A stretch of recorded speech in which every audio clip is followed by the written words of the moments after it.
बदलापुर नाम का बड़ा सा शहर था। शहर में काफी सारे लोग रहते थे। धीरे धीरे शहर में भीड़ बढ़ती गई और लोगों को रहने के लिए जगह कम पड़ती गई और जगह के लिए मारपीट शुरू हुई। यह समस्या देखकर शासन प्रशासन चिंता में पड़ गया और समस्या का हल निकालने लगा। देखिए तिवारी जी, बदलापुर की जमीन और ज्यादा भीड़ एडजस्ट नहीं कर सकती। हमें लोगों के रहने का कोई और इंतजाम करना होगा। लोगों को दूसरी जगह शिफ्ट कराना होगा। सर आप चिंता ना करें, मैं और मेरा पीए दुबे हम दोनों बदलापुर से बाहर कोई जमीन देख कर आते हैं। चलो दुबे। इस प्रकार अफसर तिवारी अपने पीए दुबे के साथ बदलापुर से बाहर जमीन देखने लगा और कुछ दिनों बाद उसे बदलापुर से काफी दूर एक लंबी चौड़ी जमीन मिल गई। दुबे, ये जमीन परफेक्ट है। बदलापुर के अतिरिक्त लोगों को यहाँ शिफ्ट कर सकते हैं। पर सर, इस जमीन पर पेड़ पौधे तो क्या, घास की काड़ी भी नजर नहीं आ रही है सर। और बरसात का मौसम होते ही ऊपर आसमान में कोई बादल नजर नहीं आ रहा है। मतलब कहना क्या चाहते हो? लगता है सालों से यहाँ सूखा पड़ा है। तभी एक साधु महाराज आए और कहने लगे, ठीक कहा बच्चा, यहाँ सालों से बरसात की बूंद नहीं टपकी। एक भी बरसाती बादल इस आसमान में नहीं आया। शापित जमीन है ये। ऐसा कहकर साधु बाबा चले गए और दोनों परेशान हो गए। अब क्या करें दुबे? इससे लंबी चौड़ी जमीन कहीं और नहीं मिल सकती। पर सर, लोगों का भी तो सोचिए। पानी नहीं होगा तो जिंदगी कैसे जिएंगे? खेती नहीं करेंगे तो खाएंगे कैसे? मतलब ये जमीन भी गई हाथ से। तभी अचानक दुबे को बाबू बादल वाले की याद आई और दुबे बोला, सर आप चिंता ना कीजिए, मैं एक ऐसे आदमी को जानता हूँ जो कृत्रिम बादलों का निर्माण करके वर्षा करवा सकता है। ऐसा कैसे हो सकता है? आप खुद चलकर देख लीजिए। फिर क्या, दोनों कार में बैठ गए और बाबू बादल वाले के गांव में पहुंच गए। बाबू बादल वाला अपने कपास के खेत में काम कर रहा था। तिवारी और दुबे ने देखा उसके खेत के कपास काफी मोटे मोटे थे। दोनों जाकर बाबू बादल वाले से मिले। तिवारी को समझ नहीं आ रहा था कि ये किसान बादल कैसे बनाएगा। बाबू, आप कपास के किसान हो, आप भला बादल कैसे बनाओगे? ये कोई मामूली कपास नहीं है साहब। इस कपास से ही मैं बादल बनाता हूँ। अगर डील पक्की हो तो ये कपास की फसल कल ही बंजर इलाके में पहुँचा दूंगा और फिर बादल बन जाएंगे। बाबू का कॉन्फिडेंस देखकर तिवारी और दुबे खुश होकर बोले, अरे डील एकदम पक्की है, कल से काम शुरू करो, हम तुम्हें कल वहीं मिलेंगे। फिर क्या था, दूसरे दिन बाबू 10 ट्रक कपास की रुई लेकर उस जमीन पर पहुंच गया जहां बरसात करवानी थी। बाबू अपने साथ काफी मजदूर भी लेकर आया था। तिवारी और दुबे भी वहां मौजूद थे। बाबू ने कपास के सारे ट्रक जमीन पर खाली करवा दिए और तिवारी से कहा, अब मैं इस रुई से काफी सारे बादल तैयार करूंगा। फिर ये बादल आसमान में छोड़े जाएंगे। उड़ते उड़ते वो समंदर में जाएंगे और फिर बरसात से तरबतर होकर यहाँ आकर बरसेंगे। मतलब अगले साल फिर से बादल तैयार करने होंगे? नहीं, लाइफ टाइम सर्विस है।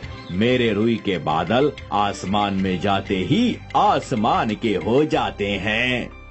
फिर क्या था, बाबू अपने मजदूरों के साथ रुई के बादल बनाने लगा और देखते देखते दोपहर तक उसने काफी सारे बादल बना दिए। तिवारी और दुबे बादल देखकर हैरान रह गए और बोले, बहुत बढ़िया, बहुत बढ़िया, अब जल्दी से हेलीकॉप्टर मंगाता हूँ। वो किस लिए? बादल आसमान में छोड़ने के लिए। कोई जरूरत नहीं, मैं कम से कम बजट में काम करने वाला आदमी हूँ। दुबे और तिवारी आंखें फाड़ कर देखने लगे क्योंकि बाबू और उसके लोगों ने मिलकर बादलों को हैलोजन बलून लगा दिए थे। हैलोजन बलून बादलों को लेकर हवा में ऊपर उठे और धीरे धीरे सारे बादल आसमान में पहुंच गए। आसमान में जाते ही सारे बलून फट गए। फिर बादल समंदर की तरफ दौड़ने लगे और समंदर पर जाकर रुक गए। इधर बाबू तिवारी से कहने लगा, अब बस 2 दिन लगेंगे बादल तरबतर होने में। 2 दिन हम यहीं रुकेंगे और बरसात का आनंद लेंगे। फिर क्या था, 2 दिन दूबे और तिवारी वहीं मैदान में तंबू गाड़कर बाबू बादल वाले के साथ रहने लगे और बरसात का इंतजार करने लगे। 2 दिन बीत गए और अचानक ठंडी हवा चलने लगी। मौसम बदल गया, बिजलियां कड़कने लगी। तिवारी, दूबे और बाबू ने बाहर आकर देखा तो रुई के बादल पहुंच चुके थे।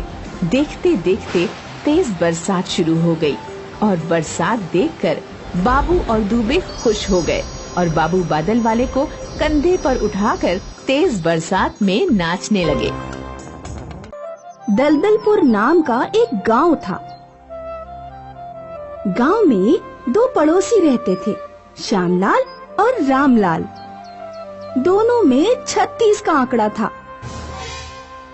सुबह शाम दोनों मियाँ बीबी की तरह झगड़ते, क्योंकि दोनों ही बिना शादी के थे। रामलाल जो करता, श्यामलाल उसके उल्टा करता, और श्यामलाल जो करता, रामलाल उसके उल्टा ही करता। रामलाल ने शेर पाला तो श्यामलाल गुस्सा हो गया। तू शेर पालेगा तो मैं भी शेर पालूंगा। बिल्कुल नहीं, मैं शेर नहीं हिरन पालूंगा। और फिर श्यामलाल जंगल जाकर हिरन ले भी आया। एक दिन श्यामलाल की हिरन घूमते घूमते रामलाल के घर चली गई और शेर को देखकर जंगल भाग गई। हिरन के पीछे पीछे शेर भी जंगल भाग गया और जो होना था वही हुआ। श्यामलाल रामलाल का झगड़ा हुआ। एक दिन रामलाल अपने खेत में खड़ा था। मौसम काफी खराब था। तेज हवाएं चल रही थी और आसमान में सफेद बादल पागलों की तरह भाग रहे थे। बाप रे बाप, बहुत ठंड है आज। अचानक आसमान से एक बादल नीचे गिरने लगा और गिरते गिरते रामलाल पर गिर गया। रामलाल बादल के नीचे दब गया। वाह रे भगवान, भगवान जब देता है छप्पर फाड़ कर देता है। लेकिन आज पता चला भगवान मूड में हो तो बादल भी फाड़ कर देता है। बड़ा मुलायम बादल है, ठंड भी काफी ज्यादा है। इसका बिछौना बनाकर सो जाता हूँ। रामलाल ने बादल को गद्दे की तरह फोल्ड किया और घर चला आया। रात होते ही उसने पलंग का गद्दा उठाकर फेंक दिया और बादल डालकर बादल पर सो गया। इधर श्यामलाल भी ठंड से परेशान घर में बैठा सोच रहा था। मैं अपने घर में हूँ और रामलाल अपने घर में। ये तो सेम टू सेम गलत बात हुई। मुझे उल्टा करना चाहिए, रामलाल के घर जाकर सोना चाहिए। श्यामलाल रामलाल के घर के सामने आया और उसने बेल बजाई। रामलाल ने दरवाजा खोला और श्यामलाल को देखकर गुस्सा हो गया। क्या है, तुम अपने घर में सो रहे हो, इसीलिए मैं अपने घर में नहीं सो सकता। मुझे तुम्हारे घर में सोना है।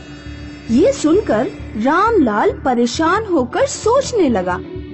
अगर ये मेरे साथ सोएगा तो बादल देख लेगा और बादल देख लेगा तो जरूर उंगली करेगा। लगता है इसे भगाना पड़ेगा। फिर रामलाल श्यामलाल से बोला, मैं सो रहा हूँ तो तुम उल्टा करो। तुम रात भर ठंड में खड़े रहो। ऐसा कहकर अपने बेडरूम में आकर बादल पर सो गया। हाय, क्या मुलायम बादल है, मस्त नींद आएगी। रामलाल तो सो गया और इधर श्यामलाल परेशान होकर सोचने लगा। ये मुझे घर में घुसने नहीं दे रहा। मतलब इसके घर में जरूर कुछ ऐसा है जो ये मुझे नहीं दिखाना चाहता।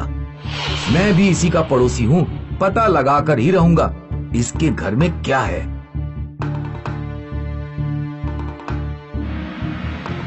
श्यामलाल अपने घर से एक थाल और एक बेलन लेकर आया और बेलन से थाल पीटने लगा।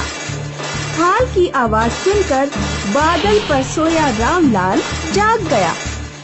ये थाल तब बजाता है जब ये खुश होता है। देख कर आता हूँ कि ये इतना खुश क्यों है।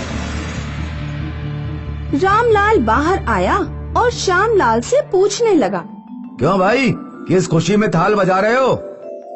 ये सुनते ही श्यामलाल ने लंबा चौड़ा झूठ फेंक कर मारा। पता है, मैं अभी अभी एक बादल छूकर आया हूँ। उसमें क्या बड़ी बात, मैं तो बादल पर सो रहा हूँ। आखिर सच रामलाल के मुंह से निकल ही गया। रामलाल परेशान और श्यामलाल खुश हो गया। ओहो, तो इसीलिए मुझे भगा रहे थे। अरे यार, गलती हो गई जो तुम्हें बता दिया। प्लीज यार, ये बात किसी को मत बताना। नहीं बताऊंगा, पर आज रात मुझे तुम्हारे बादल पर सोना है। ठीक है, चलो। फिर क्या था, दोनों अंदर गए और बादल पर बादल ओढ़कर सो गए।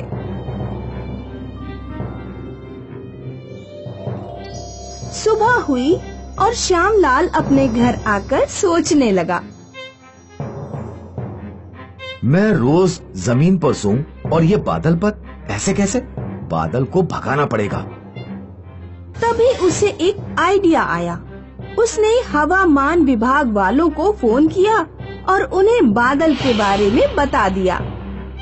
फिर क्या था, दोपहर को हवामान विभाग वाले आए और बादल लेकर चले गए।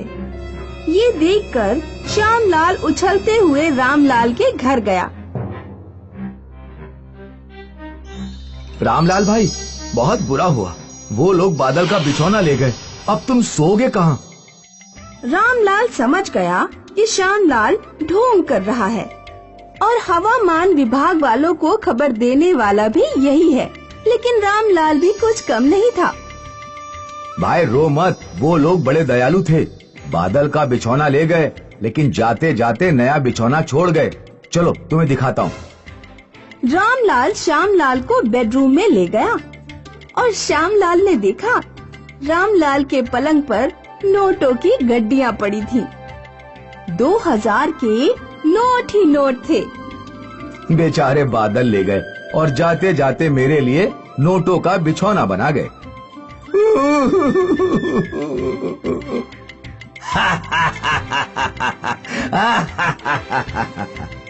ये सुनकर श्यामलाल का पेट दर्द करने लगा। वो जोर जोर से रोने लगा और श्यामलाल को रोता देख रामलाल जोर जोर से हंसने लगा।